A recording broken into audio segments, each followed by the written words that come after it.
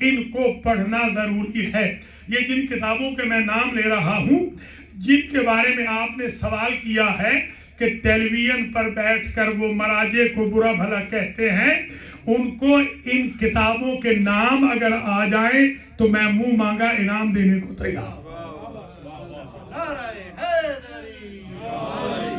یہ چند علوم میں نے آپ کی خدمات عالیہ میں عرض کیے۔ یہ مقدمتاً علوم ہیں جو انسان کم از کم 4 سے 5 سال میں ان علوم کو حاصل کرتا ہے۔ سائملٹینیسلی اب وہ تحریر الوسیلہ کو جو فقہ کی ہے، مراجع کے جتنے توضیح المسائل کے ایشوز ہیں، ان سب کو، یعنی ان ساری کتابوں کو جو مراجع کرام کی ہے، خواہ وہ منہاج الصالحین ہو یا سید کاظم یزدی کی کتب ہوں، ان سب کو ساتھ ساتھ وہ پڑھتا رہتا ہے، توضیح المسائل سے لے کر، اور پھر وہ آگے بڑھتا ہے اور وہ دیکھتا ہے کہ تبصرہ علامہ حلی کو پڑھتا ہے، پھر اس کے بعد شرائع کو پڑھتا ہے، پھر شرح لمع کو پڑھتا ہے، پھر کتاب المقاصد کو پڑھتا ہے۔ یہ فقہ کی کتابیں ہو گئیں اجتہاد کی وادی میں داخل ہونے سے پہلے۔ پھر ادھر جب اصول الفقہ کی کتابیں پڑھتا ہے جو فقہ کو سمجھانے کے لیے سیڑھیاں ہیں، تو ان میں مثال کے طور پر تحریر المعالم کو پڑھتا ہے، معالم الاصول کو پڑھتا ہے، جناب صدر کے 4 حلقات کو پڑھتا ہے، جناب مظفر کی 4 جلدوں کو پڑھتا ہے جو اصول الفقہ کے نام پہ ہیں، انصاری کی رسائل کو پڑھتا ہے، آخوند کی دونوں کفایتین کو پڑھتا ہے۔ یہ کتابیں پڑھنے کے ساتھ ساتھ علم الحدیث بھی پڑھتا رہتا ہے طالب علم۔ وہ جو حوزے میں گیا ہے، وہ جب علم الحدیث پڑھتا ہے تو علم الحدیث میں مثلا عربی کی 20 جلدیں ہیں وسائل الشیعہ کی، یہ لفظ بلفظ طالب علم کے لیے پڑھنی اور سمجھنی ضروری ہے۔ جواہر الکلام کی 41 جلدیں ہیں، یہ بھی حدیث کی، اسے پڑھنی ضروری ہے۔ پھر وہ جنبی علوم کے طور پر پوری بحار الانوار کو بھی پڑھتا ہے، 110+ جلدیں ہیں، ان کو بھی سب یہ پڑھتا ہے۔ اور اس کے ساتھ ساتھ جتنی مراجع کی تقریرات ہیں، جناب شیخ مفید سے لے کر آج تک، ان تقریرات کو، ان دروس خارج کو، خواہ وہ اصول کے ہوں، خواہ وہ فقہ کے ہوں، ساتھ ساتھ وہ جنبی علوم کے طور پر پڑھتا رہتا ہے۔ اور اس کے ساتھ ساتھ دورہ حدیث کے ساتھ ساتھ بسم اللہ سے لے کے والناس تک کئی مرتبہ درس تفسیر قرآن بھی پڑھتا ہے، متبحر ہوتا ہے۔ یہ جتنی کتابوں کا میں نے ذکر کیا، یہ ساری نہیں ہے، کچھ کتابوں کا ذکر کیا ہے۔ جب کوئی یہ ساری کتابیں پڑھ لے اور یہ ساری کتابیں پڑھا لے اور درس خارج پڑھا لے تو وہ بنتا ہے آیت اللہ اور مجتہد۔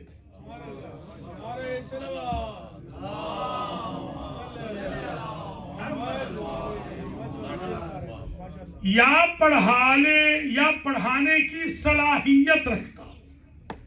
یہ اجتہاد بہت ٹفیسٹ جاب ہے، ٹفیسٹ، یہ مذاق نہیں ہے، یہ بہت ٹف جاب ہے۔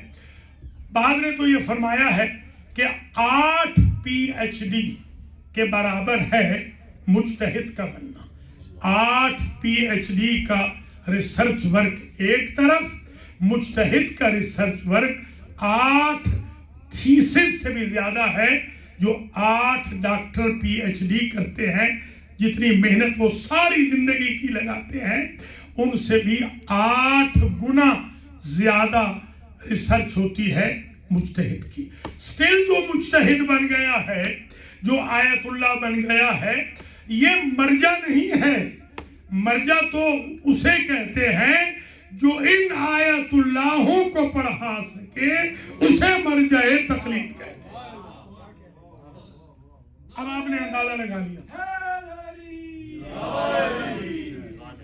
اب یہ ملاحظہ فرمائیے کہ کچھ جو اعتراضات ہیں ان کو بھی ہم آج ڈسکس کر لیں، کیونکہ یہ آخری مجلس ہے، یہ ایک تھیسس بن جائے آج کی مجلس کا، اس امام بارگاہ کا، اس مسجد کا، تمام عالم کے لیے، شیعہ اور سنی بلکہ غیر مسلموں کے لیے بھی تھیسس ہو جائے، پتہ چل جائے کہ حوضے کا سسٹم کیا ہے، سیمینری کا سسٹم کیا ہے، آغاز کیسے ہوتا ہے، انجام کیسے ہوتا ہے، یہ درجے ہیں۔ آج کل تو درجہ بندی بالکل ختم ہو گئی ہے۔ جب بندہ 4 5 6 سال لگاتا ہے تو وہ مشکل ثقۃ الاسلام بنتا ہے۔ جب 7 8 سال لگا لے ثقۃ الاسلام والمسلمین بنتا ہے۔ جب 10 12 سال لگا لے تو حجت الاسلام بنتا ہے۔ جب 15 16 سال لگا لے تو حجت الاسلام والمسلمین بنتا ہے۔ جب 20 22 سال محنت کر لے تو تب جا کے آیت اللہ بنتا ہے، اور پھر 20 22 سال والوں کو ڈیکیڈز پڑھا لے تو آیت اللہ العظمیٰ مرجع تقلید مجتہد اعظم بنتا ہے۔ ہمارے لوگ یہ سمجھتے ہیں کہ شاید یہ کوئی تشرفاتی ٹائٹلز ہیں کہ جس کو چاہا آیت اللہ کہہ دیا۔ یہ بر صغیر کی طرح نہیں ہوتا۔ بر صغیر میں ہے جسے چاہا علامہ کہہ دیا۔ ایک علامہ صاحب تھے، وہ اتفاق سے جہاں سے ڈاکٹر صاحب ہیں اسی شہر سے، میں بھی ادھر سے وہاں سے آئے ہوئے تھے، تو مجھے بتایا گیا سب سے بڑا جو ہمارا سینٹر ہے، اب نام نہیں لے رہا ہوں، سب سے بڑا سینٹر آپ سمجھ جائیں گے، سب سے بڑے سینٹر میں انہوں نے محرم کا پہلا عشرہ پڑھا۔ تو اتفاق سے 13 محرم کو وہاں سینٹر کے بانی نے مجھے بھی بلایا، میں کہیں دور پڑھ رہا تھا، تو جب یہ ملے تو میں نے کہا ارے تم یہاں کیسے ہو؟ انہوں نے کہا میں تو علامہ بن گیا ہوں۔ میں نے کہا بھئی آپ تو الفابیٹس نہیں پڑھے مولویت کے۔ انہوں نے کہا میں نے تو یہاں عشرہ پڑھا ہے، پچھلے سال آپ نے پڑھا تھا، اس سال میں نے پڑھا۔ میں نے کہا وَعَلَى الْإِسْلَامِ السَّلَامُ، ایسے اسلام کی فاتحہ خوانی کر دی۔ اصل میں جو پرابلم ہے، جو اعتراضات ہو رہے ہیں، اس کی وجہ یہ ذرا سمجھ لیجیے، پورا اجتہاد کا سسٹم بتایا ہی نہیں گیا، ہم نے انفارم ہی نہیں کیا کہ مجتہد کون ہوتا ہے۔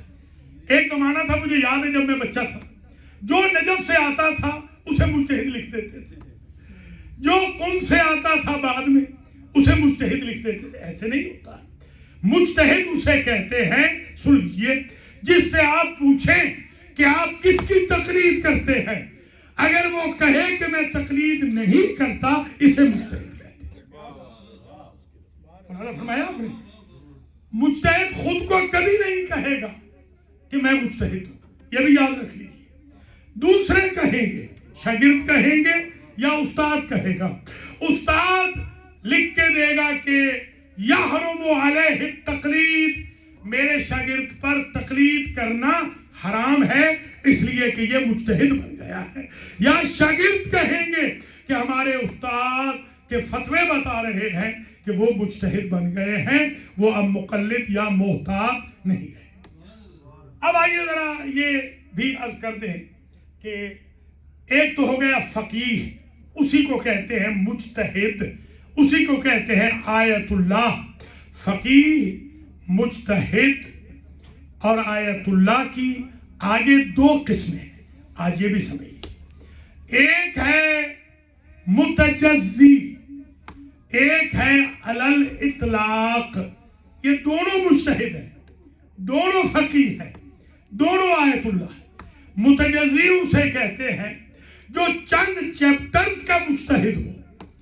علی الاطلاق اسے کہتے ہیں جو 50 چیپٹرز آف فقہ کا مجتہد ہو، اس لیے کہ کل چیپٹر 50 ہے۔ آج نوٹ کر لیجئے، کل کتنے چیپٹر ہیں؟ 50۔ فقہ جعفریہ کے کل چیپٹرز 50 ہیں۔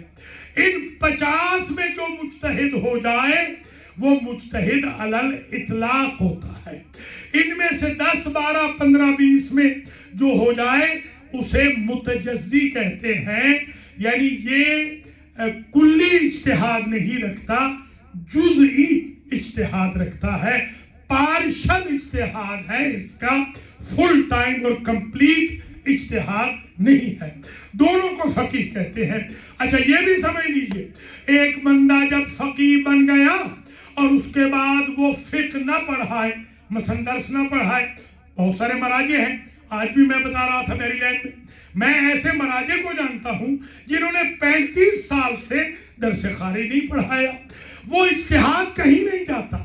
جب ایک شخص اجتہاد پر چلا جائے وہ اجتہاد جاتا نہیں ہے کہیں، اسے حضور ذہن رکھنا پڑتا ہے. اگر وہ بالکل چھوڑ دے نعوذ باللہ، یا اس کا حافظہ کام کرنا چھوڑ دے، تو وہ خود کہہ دیتا ہے کہ میرا حافظہ اب کام نہیں کر رہا، لہذا میرے فتوے پہ عمل نہ کیجیے. ابھی حال میں میرے بزرگ دوست ہیں آیت اللہ العظمیٰ آغائے حائری، انہوں نے باقاعدہ کربلا معلیٰ سے میسیج بھیجا، مجھے بھی میسیج بھیجا اور ساری دنیا کو میسیج بھیجا کہ آج کے بعد میرے مقلد سارے کے سارے آیت اللہ العظمیٰ خامنائی کی تقلید کر لیں، اس لیے کہ میں آج کے بعد اپنے آپ کو پیچھے کھینچ رہا ہوں، میری تقلید نہ کی جائے. تو یہ الگ بات، یہ بھی آنیسٹی ہے، یہ بھی دیانت ہے. ورنہ ہمارے علامہ کبھی کہیں گے کہ آپ ہمیں علامہ نہ کہیے.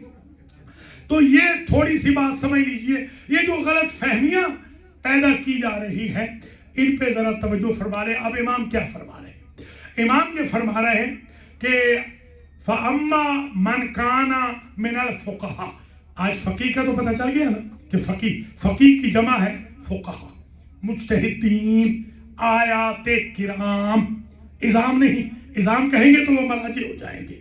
آیات کرام، جو بھی آیات کرام ہیں، مجتہدین ہیں، جو بھی متبحر ہیں، جو بھی فقہا ہیں، ہمارے امام فرما رہے ہیں ان میں 4 صفتیں دیکھو. من کان من الفقہاء سائلا لنفسہ، پہلی شرط یہ ہے کہ مجتہد اپنے نفس پر کنٹرول رکھتا ہو. یہ جیسے ہم بات پہ نہیں جھگڑ پڑتے، اگر مجتہد بات پہ جھگڑنے والا ہو تو اس کی تقلید جائز نہیں. سائلا لنفسہ، مال کے پیچھے نہ جائے، بکے نہیں، جھکے نہیں، کوئی اسے خرید نہ لے، زر زمین کی وجہ سے اپنا موقف نہ بدل دے، خوف کی وجہ سے اپنا موقف نہ بدل دے، جرأت میں میثم تمار ہو، وفا میں سلمان فارسی. سائلا لنفسہ، حافظا لدین، اپنے دین کا محافظ ہو، اپنے دین کی حفاظت کرے، دین فروش نہ ہو، دین کو بیچ نہ دے. بہت سارے میں نے مجتہد دیکھے ہیں کہ جنہوں نے باقاعدہ، جو کئی مملکتوں کے جاسوس بھی تھے، ہاں، اور بعد میں دین فروش ہو گئے. اب نام نہیں لیتا میں، میرا مناظرہ بھی ایک صاحب سے ہوا تھا اور میں نے اسی دن بتا دیا تھا اپنے دوست کو کہ یہ بندہ بہک گیا ہے. 10 سال کے بعد پتہ چلا کہ وہ سعودی عرب والوں کا ایجنٹ تھا قم کے اندر. ایسے بھی مجتہد ہیں، ایسے مجتہدین کی تقلید کا کوئی نہیں کہہ رہا. یاد رکھیے، مجتہد نہ معصوم ہے، نہ تالی تلو المعصوم ہے، یا نہ محفوظ عن الخطا ہے. اسی لیے مجتہد کی بیعت نہیں ہوتی، معصوم کی تقلید نہیں ہوتی. بیعت وہاں ہوتی ہے جہاں امکان خطا نہ ہو، تقلید وہاں ہوتی ہے جہاں خطا کا امکان.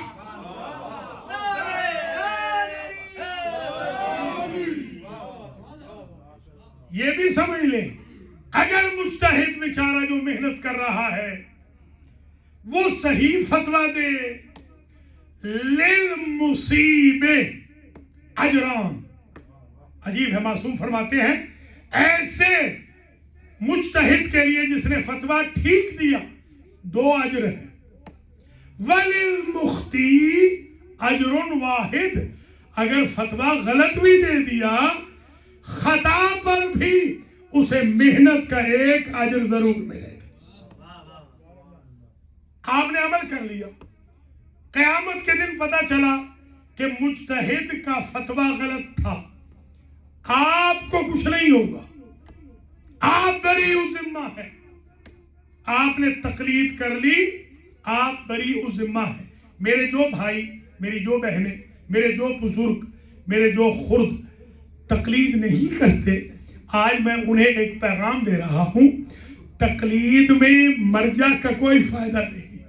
تقلید میں آپ کا اپنا فائدہ ہے. آپ کو 100% اپنے اعمال کی قبولیت کا یقین ہو جاتا ہے. اس لیے میرے لیے ایک فیور کیجئے، اگر آج تک آپ تقلید نہیں کرتے، آج سے میری اس تقریر کو سننے کے بعد تقلید شروع کر دیں. کیوں؟ اس لیے کہ امام کا ارشاد ہے.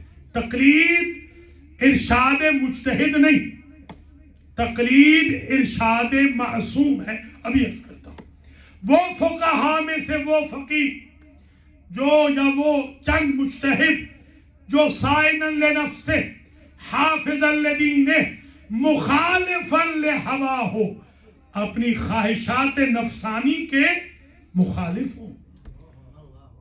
وہ اندر کی یہ خواہشیں جو ہماری خواہشیں ہوتی ہیں، یہ خواہشیں نہ رکھتے ہو کہ فلاں کو میں دیکھ لوں گا. آپ نے دیکھا نہیں، ایام عزا کا پورا سال انتظار کرتے ہیں، کوئی بات نہیں، آنے ایام عزا میں ان کو دیکھ لوں گا، میں اس کی مجلس کو ناکام بنا دوں گا، میں اس کے نوحن کو ناکام بنا دوں گا، میں نعرہ نہیں لگاؤں گا، میں روؤں گا نہیں، میں یہ نہیں کروں گا. یہ ہوائے نفس ہے، یہ مجتہد میں نہیں ہوتی.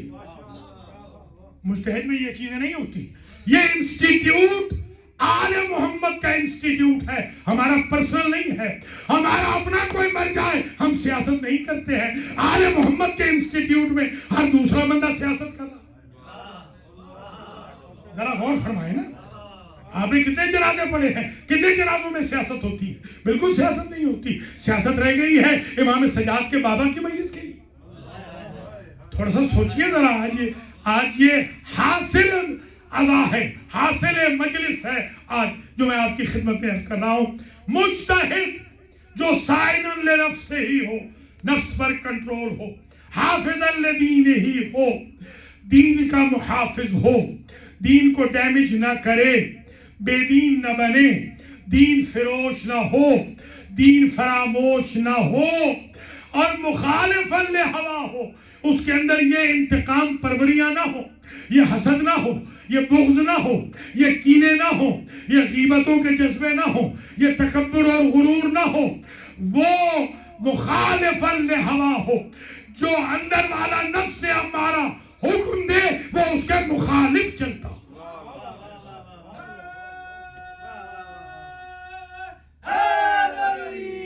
مطیعا لامر مولا ہو، اور اپنے مولا کے، امام حسن عسکری کہہ رہے ہیں، اپنے مولا کے امر کا مطیع ہو، یعنی ولی الامر کے حکم کا مطیع ہو، امام زمانہ کے احکام کا مطیع ہو. یہ 4 صفتیں جس مجتہد میں پیدا ہو جائیں، فَلِلْعَوَامِ أَن يُقَلِّدُوهُ، عوام پر واجب ہے کہ ایسے مجتہد کی تقلید کریں.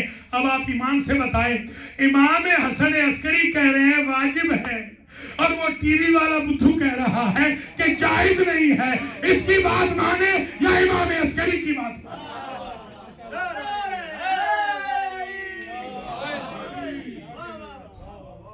امام فرما رہے واجب ہے. اچھا، ایک محمد ابن محمد ہے، الاخر بڑا طویل ان کا سلسلہ ہے. انہوں نے محمد ابن عثمان کو، ابن سعید جانتے ہیں نا، عثمان ابن سعید، محمد ابن عثمان، حسین ابن رو، شیخ علی ساموری، یہ 4 نائب ہیں. یہ نائب ہیں امام زمانہ کے. یقین کیجئے، آج سمجھ لیجئے یہ بات انشاءاللہ آپ کو کام آئے گی. آج میں یوں سمجھ رہا ہوں میں قم کے حوضے میں طالب علموں کو پڑھا رہا ہوں. آج میں یوں تقریر کر رہا ہوں. یہ جو 4 ہیں نا، ان 4 میں سے کوئی بھی مولانا نہیں. آج سمجھ لیجئے، یہ سارے بزنس مین ہیں. تو نیابت امام منحصر نہیں ہے مولویوں میں. وہ 4 کے 4 نان مولوی، نہ وہ مجتہد ہیں، نہ وہ فقیہ ہیں، نہ وہ حوضے کے ہیں، نہ علامہ ہیں، نہ مولانا ہیں، وہ تو بزنس مین ہیں، اپنا کاروبار کرتے ہیں، مگر حجت ابن الحسن کی نظر پڑ گئی کہ یہ 4 سب سے زیادہ متقی ہیں، اس لیے انہوں نے 4 کو نائب بنایا۔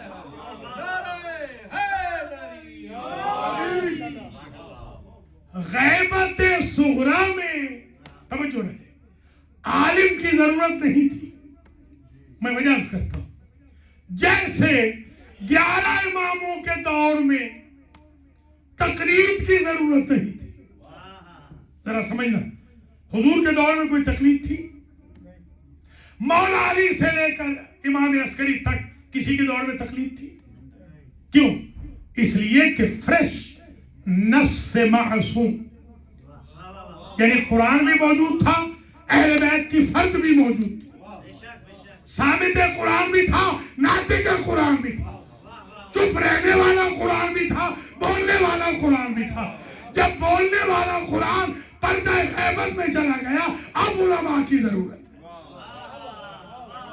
کوئی سمجھے اب ضرورت ہے ہمیں۔ اچھا میں یہ بھی بتا دوں، آج امام زمانہ آ جائے، آج اعلان ہو جائے کہ امام زمانہ آ گئے، جتنے مجتہد ہیں نجف، قم، پاکستان، انڈیا، دنیا بھر کے، بحرین، لبنان، شام وغیرہ کے سارے اجتہاد ہوگا، تقلید ختم ہو جائے گی، کیونکہ تقلید نام ہے مجبوری کا، اختیار میں بیعت ہے۔ جب بیعت ممکن نہ ہو تو تقلید کرنی ہے کہ فردا جب حضرت آ جائے تو تقلید کے ذریعے بیعت کے قابل ہو جائے۔ بیعت لائلٹی کو، وفا کو چیک کرنے کا پیمانہ ہے، تقلید پیمانہ ہے، بیعت کے لیے سیڑھی ہے۔ ہم ایسے ہو جائیں کہ کل امام علیہ السلام ہمیں خود چن لیں کہ ہاں تم ادھر آ جاؤ، تم نے زمانہ غیبت میں میرے بابا کے حکم پر چلتے ہوئے تقلید کی تھی نا، لہذا آ جاؤ، آج ہم بیعت کے لیے تمہیں بلا رہے ہیں۔ یہ دعائے عہد ہے نا، آج سے شروع کر دیں دعائے عہد۔ یہ یا رب النور والی، یہ دعائے عہد جو بندہ 40 دن پڑھ لے، 40 دن آج سے شروع کر دیں، صبح سے فجر کے بعد 40 دن جو پڑھ لے، ضروری ہے، مست ہے، مینڈیٹری ہے، واجب کے طور پہ ہے کہ حضرت حجت اسے اس دن بلا لیں گے جس دن ظہور ہوگا۔ یہ چیزیں مجالس میں بیان کرنے کی ضرورت ہے۔ ہم نے وہ چیزیں بیان کرنی شروع کر دی جو ہمارے فائدے میں نہیں ہیں۔ آل محمد کا انسٹیٹیوٹ ہے تو آل محمد کی پروموشن کے لیے یوز کیجئے نا، سیلف پروموشن کے لیے یوز نہ کیجئے، آل محمد کے لیے یوز کیجئے۔ تقلید حکم امام۔ اب یہ جو میں نے عرض کیا، بس میں زحمت ہے تمام کروں، 2-4 جملے چھوٹے چھوٹے اور لے گئے۔ ایک تو یہ کہ محمد ابن محمد نے محمد ابن عثمان ابن سعید کے ذریعے پیغام بھیجا، کہا کہ غیبت صغریٰ ہے تو اے محمد ابن عثمان، آپ میرے مولا و آقا سے مجھے یہ حکم لے دیجئے، یہی تقلید کی بابت تھا، تقلید کی بابت۔ تو امام علیہ السلام نے پہلے تو دعا دی، ارشدک اللہ، اللہ تجھے نیک بنائے۔ جس نے تقلید کا پوچھا، امام زمانہ نے لکھ کے دعا دی، ارشدک اللہ۔ میں تو ایک طالب علم ہوں، میں سمجھتا ہوں امام کی منشا پتہ چل گئی کہ جو تقلید کرنا چاہتا ہے میری نظر میں وہ نیک ہے۔ ارشدک اللہ وثبتک، اللہ تجھے دین پر ثابت قدم رکھے۔ تو نے یہ پوچھا ہے نا، اللہ تجھے رضی اللہ ہو، رضی اللہ، بعض میں غیب کی ضمیر ہے، بعض میں مخاطب کی ہے، رضی اللہ عنہ، یہاں غیب ہے، یعنی وہاں تک تو یہ جملہ تھا ان کے لیے۔ اب محمد ابن عثمان کے لیے ہے رضی اللہ عنہ و ابیہ قبل من قبل، اللہ راضی ہو گیا محمد ابن عثمان پر اور عثمان ابن سعید پر، میرے دونوں نائبوں پہ اللہ راضی ہو گیا۔ میں طالب علم تو سمجھ گیا ہوں جو بھی نائب امام ہے اللہ اس پہ راضی ہو گیا ہے، باقیوں پہ تو راضی ہوگا، ان پہ راضی ہو گیا۔ ان دونوں یعنی یہ دونوں پہ اللہ راضی ہو گئے۔ اور تم نے یہ جو پوچھا ہے کہ اگر نئے مسائل پیدا ہوں، اب دیکھیے امریکہ میں نت نئے مسائل پیدا ہو رہے ہیں۔ میں نے حضرت آیت اللہ العظمہ آغا حاج سید علی سیستانی دامت ظلہ کی خدمت میں خود بنفس نفیس میں نے عرض کیا تھا، آیت اللہ العظمہ آغا حافظ بشیر حسین کی خدمت میں مد ظلہ العالی، آیت اللہ العظمہ آغا شیخ فیاض اسحاق فیاض کی خدمت میں مد ظلہ العالی، میں نے خود تینوں مراجع کی خدمت میں نے خود عرض کیا کہ میں نے کہا قبلہ 50 تو تھی نا پہلے وسائل الشیعہ والی، 10 جو چیپٹر ہے نا وہ امریکہ کے لکھ لی، اب اجتہاد ہوگا 60، 50 تو وہ ہے نا پرانے، 10 تو ہمیں چاہیے، تلک عشرۃ کاملہ۔ ہمارے مسائل بہت زیادہ ہیں، مارگیج کے مسائل ہیں، سود کے مسائل ہیں، لون کے مسائل ہیں، بینکوں کے مسائل ہیں، ایکسٹرا۔ خیر بات بہت طویل نہ ہو، دامن وقت کوتاہ ہو رہا ہے، تو میں نے عرض کیا کہ سرکار نے فرمایا کہ ثبتک اللہ، پھر رضی اللہ عنہ وعن ابیہ وابیہ من قبل، اور پھر فرمایا وَأَمَّا الْحَوَادِثُ الْوَاقِعَةُ فَارْجِعُوا فِيهَا إِلَىٰ رُوَاةِ حَدِيثِنَا۔ اے محمد ابن محمد، اگر مشکل مسائل، نت نئے مسائل اگر تمہارے لیے پیدا ہوں تو رجوع کرنا ہماری حدیثوں کے کوٹ کرنے والے ہمارے علماء دین روات حدیث کی طرف۔ کیوں؟ فَإِنَّهُمْ حُجَّتِي عَلَيْكُمْ وَأَنَا حُجَّةُ اللَّهِ عَلَيْهِمْ، اس لیے کہ یہ مجتہد میری طرف سے تم پر حجت ہے اور میں اللہ کی طرف سے ان پر۔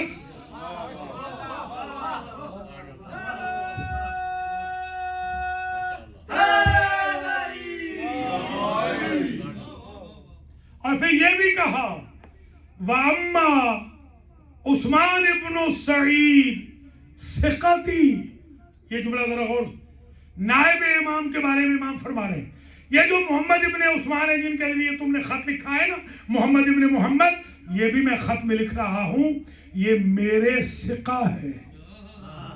کیا مقام ہے کہ غیر معصوم ہو کر بندہ معصوم کے لیے ثقہ بن جائے، یہ میرے ثقہ ہے۔ اور کتابہ کتابی، میں لکھوں یا یہ لکھیں، یہ لکھیں تو بھی سمجھو میں نے لکھا۔ آپ سمجھے ہیں کہ نائب امام کا مقام کیا ہوتا ہے، یعنی جو نائب امام آپ کے لیے کمانڈمنٹ دے رہے ہیں سمجھو حجت ابن الحسن دے رہے ہیں۔ اور پھر آخری بات عرض کریں، ایک قاعدہ لطف ہے، قاعدہ لطف، قاعدہ لطف یہ ہے کہ اگر سارے مجتہد خدا نخواستہ غلط ہو جائے، سوال تو پیدا ہوتا ہے، غیر معصوم تو ہے نہیں، غیر معصوم ہے، سب نے غلط فتویٰ دے دیا، تو لطفاً امام زمانہ پہ واجب ہے کہ ان میں سے ایک کو ملے یا میسج بھیجیں کہ تم سارے غلط جا رہے ہو تاکہ امت ساری گمراہ ہو جائے۔ اس کو کہتے ہیں قاعدہ لطف، لطفاً واجب ہے۔ اور مقام پتہ ہے مرجع کا مقام کیا ہے؟ جب شیخ مفید دنیا سے گئے، امام زمانہ نے خط لکھا، یہ توقیات ہیں، کبھی انشاءاللہ موقع ملا 10 مجالس اکٹھی کبھی پڑھی تو میں وہ 100 خط پڑھوں گا جو امام زمانہ کے خط ہیں، 100 خط ہے، 100 پلس. ایک خط کے صرف یہ سمجھ لیں 3 سلسلے سن لیجئے، بس اسی پر مجلس ختم ہو جائے گی. امام زمانہ علیہ السلام نے اپنے دست مبارک سے، دیکھیے لکھنا ہوتا ہے نا، یا تو قلم سے آپ لکھتے ہیں. ابھی آپ نے جب کہا اس عنوان پر، میں نے فوراً قلم منگوایا اور فوراً اپنے حافظے کو فریش کر کے تقریر لکھی. یا تو قلم سے آپ لکھتے ہیں یا ٹائپ کر لیتے ہیں آج کل آپ، یا اگر مٹی میں لکھنا ہو تو پھر آپ انگلی سے لکھتے ہیں، انگلی سے لکھیں گے آپ. تو سرکار نے اپنی انگشت مبارک سے شیخ مفید کی قبر پر 3 شعر لکھے. اور یہ مقام مرجع کے لیے آج آخری نقطہ ہے، اس سے آگے میں نہیں جاؤں گا. 3 شعر سن لیجیے. لا صوت النائی بفقد کانہو یوم علی آل الرسول عظیم. اے مفید، کاش تمہاری موت کی خبر ہم آل محمد کو نہ ملتی. جس دن تم مرے ہو وہ آل رسول کے لیے عظیم مصیبت کا دن تھا. وَإِن كُنْتَ قَدْ غُيِّبْتَ فِي جَلَسِ الثَّرَى فَالْعَدْلُ وَالتَّوْحِيدُ فِيكَ مُقِيمُ. اے مفید، آپ تو منو مٹی تلے دب گئے، مگر جس مشن کے لیے آپ نے عمر گزاری وہ آل محمد کے مذہب کا مشن مٹی تلے نہیں دبے گا، وہ قیامت تک زندہ و تابندہ رہے گا. عادل بھی زندہ رہے گا، توحید بھی زندہ رہے گی، آل محمد کے علوم بھی زندہ رہے گا. وَالْقَائِمُ الْمَهْدِي يَفْرَحُ كُلَّمَا طُلِيَتْ عَلَيْكَ مِنَ الدُّرُوسِ عُلُومُ. تمہیں کیا خبر مفید، تم تو قبر میں سو گئے، تمہیں کیا خبر تمہارا زمانے کا امام کتنا خوش ہوتا تھا جب تم علوم دین پڑھتے تھے اور پڑھاتے تھے. یہ ہے مقام مجتہد کا، مرجع کا یہ مقام ہے، یہ منزل ہے مرجع کی. اس لیے اگر کوئی بھی شخص، ٹی وی چینل تو کوئی بھی کھول سکتا ہے، آج کل تو آپ کو پتہ ہی ہے ٹی وی چینل کیا چیز ہے. کوئی بھی اگر ٹی وی چینل وغیرہ سے آپ کو خدا نہ خواستہ مسگائیڈ کرنے کی کوشش کرے، بالکل آپ اس کا بائیکاٹ کریں، اس لیے کہ ہمارے پاس وہی چینل صحیح ہوگا جو آل محمد کے چینل سے آئے گا. ہم کو یہ بد عقیدتیاں نہیں چاہیے، بد عملیاں نہیں چاہیے. آج میں نے یہ تھیسز آپ کی خدمت میں اپنی زندگی کا پورا نچوڑ پیش کر دیا ہے 50 منٹ کی. نعرہ صلوات.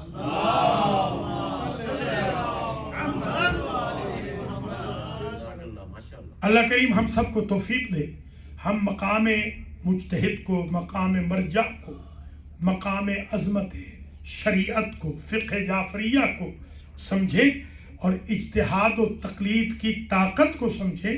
اگرچہ آپ کو پتہ ہے میں سیاسی بات نہیں کرتا ہوں، مگر بعض ایسی جو علوی سیاست ہوتی ہے، خدا کی قسم شام اور عراق ختم ہو گیا ہوتا اگر آپ کے مرجع آیت اللہ العظمیٰ سیستانی کا ایک فتویٰ نہ ہوتا. ایران تو تباہ ہو ہی چکا تھا، آپ کے مجتہد نے ہی بچایا ہے نا. ایران کو تو آپ کے مجتہد نے ہی بچایا ہے نا. یہ داعش کی حکومت جو 500 کلومیٹر پہ تھی، 5 جملے سیستانی نے کہے ہیں، 5 کے 500 کلومیٹر سے ان کا قبضہ ختم ہو گیا، علی ولی اللہ والوں کا قبضہ آ گیا. اسے طاقت مرجع کہتے ہیں.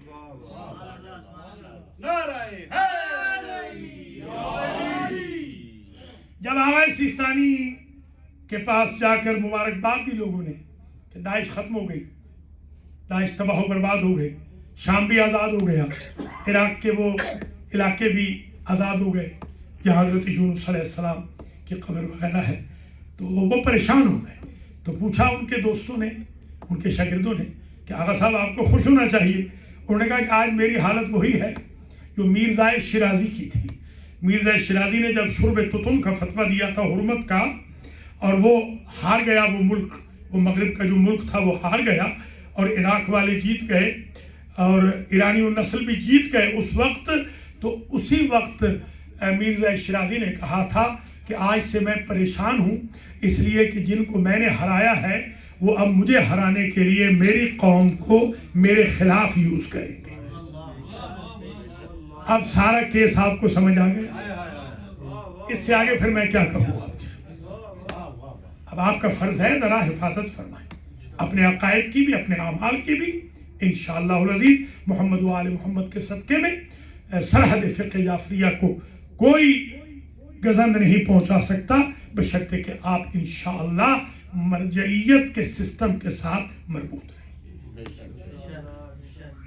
اور پھر آج ہم نے ان سیدانیوں کی غربت کا ذکر کرنا ہے جو اجڑ کے آئیں ایسی کہ بسنے کے قابل نہ رہی، ایسی اجڑی کہ بسنے کے قابل نہ رہی۔ جب گئے تھے 53 محمل تھے، واپس آئے تو کل 3 آئے۔ جب گئی تھیں 86 بیویاں تھیں، واپس کل 12 آئیں۔ جب گئے تھے 64 بچے تھے، واپس کل 5 آئے۔ جب مدینہ کے باہر پہنچے تو بی بی زینب نے کہا، بیٹا سجاد، ہم اتنے اجڑ کے آئے ہیں کہ ہم ڈائریکٹ روضہ رسول پہ جا نہیں سکیں گے، ہمیں سوچنا ہے کہ کیا بتانا ہے اور کیا نہیں بتانا۔ مصائب اتنے تھے، رشتہ دار بھی ملیں گے، جو قبروں میں ہیں ان کو بھی بتانا ہے، جو زندہ ہیں ان کو بھی بتانا ہے۔ ایک شب و روز باغ سلمان فارسی اور باغ شمعون کے بیچ میں ہے بیت الاحزان، وہاں رکے رہے۔ وہاں ایک جملہ بی بی نے کہا، بیٹا سجاد، آپ کے پھوپھا رئیس عرب ہیں اور غیور عرب ہیں عبداللہ، جب آپ کو ملیں گے نا، آپ نے ساری تفصیلات نہیں بتانی، وہ غیرت سے مر جائیں گے۔ انہیں بتا دینا کہ تمہارے بابا مارے گئے، بھائی مارے گئے، چچا مارے گئے، لاشوں پہ گھوڑے دوڑے، تمہارے چھوٹے بھائی بھی مارے گئے، سب بتا دینا۔ انہیں نہ بتانا میں 9 گھنٹے شرابی کے دربار میں کھڑی رہی۔ اللہ اکبر۔ قافلہ اندر آیا، بی بی ام کلثوم نے جیسے ہی نانا کا شہر دیکھا تو بی بی نے فرمایا، مدینہ تجدنا لا تقبلینا فبالحسرات والاحزان جئنا۔ نانا کا شہر ہمیں قبول نہ کر، ہم اجڑ کے آئے ہیں۔ خرجنا من کے بالاہلین جمعا رجعنا فیک لا بنات ولا بنینا۔ نانا کا شہر جب ہم گئے تھے ہمارا بھرا گھر تھا، جب ہم واپس آئے ہیں چھوٹے بچوں کو بھی واپس نہیں لائے، نہ سکینہ آئی نہ اصغر آئے، بچے راستے میں مرتے گئے۔ اللہ اکبر۔ 59 قبریں ہیں بچوں کی کربلا سے کوفہ تک، چھوٹی چھوٹی، جو پشت ہائے ناقہ سے گر کے مر گئے۔ بی بی وہی ذکر کر رہی ہے۔ جیسے ہی اندر آئیں تو امام سجاد نے کہا بشیر ابن جزلم کو کہ تمہارے باپ شاعر تھے، تم بھی شعر کہتے ہو؟ ہاں میں بھی شعر کہتا ہوں۔ کہا جاؤ مدینے والوں کو اطلاع دو کہ مدینہ کے وارث آ گئے۔ ایک مرتبہ اشعار میں اعلان کیا بشیر ابن جزلم نے، یا اہل یثرب لا مقام لکم قتل الحسین فادمعی مدرارو۔ اے مدینہ والو، ابھی تم زندہ ہو، جس شہر کا حسین جیسا بادشاہ نہ رہے، کیا وہ زندہ رہنے کے قابل ہے؟ کچھ تمہیں خبر ہے تمہارے حسین کے ساتھ کیا ہوا؟ والجسم منہ بکربلا مزرج والرأس منہ علی القناة یدہر۔ تمہارے حسین کا سر نو کے نیزہ پہ چڑھ گیا اور تمہارے حسین کا بدن تپتی ریتی پہ پڑا رہا۔ بہنیں دونوں آپس میں مشورہ کرتی ہیں، بہن ایک بہن تم کرنا، ایک میں کروں گی۔ پہلا بہن جو بی بی زینب نے کیا عجیب بہن تھا، نانا ہمیں پتھر مارنے والوں نے یہ بھی نہ سوچا، آخر ہم بھی تو کسی کی بیٹیاں ہیں۔ پھر ام کلثوم نے بہن کیا، نانا ابو سفیان کی بہو بیٹیاں اپنے اپنے محلوں میں برقوں میں ملبوس بیٹھی رہی، تیری بیٹی کی بیٹیاں